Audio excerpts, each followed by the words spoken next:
বিখ্যাত চিত্র পরিচালক সত্যজিৎ রায়ের আজকে শুভ জন্মদিন। সত্যজিৎ রায়ের শুভ জন্মদিনে আমার শ্রদ্ধাঞ্জলি।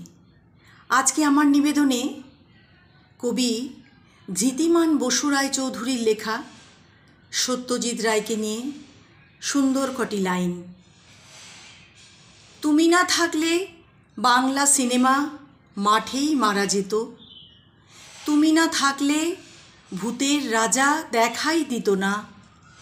তুমি না থাকলে ফেলুদা কখনো গোয়েন্দা হতো না।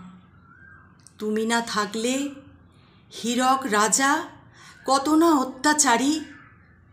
তুমি না থাকলে অপু দুর্গা দেখতো না রেলগাড়ি। তুমি না থাকলে শঙ্কুর ল্যাবে জমে যেত কত ধুলো। তুমি না থাকলে চাপা পড়ে যেত নতুন স্বপ্নগুলো। তুমি না থাকলে জলসা ঘরটা বানানোই হতো না। ক্যামেরার রিলে সিকিমের কথা জানানোই হতো না। তুমি না থাকলে বাঙালিকে আর অস্কার দিত কে? জন্মদিনে তোমায় সেলাম সত্যজিৎ রে।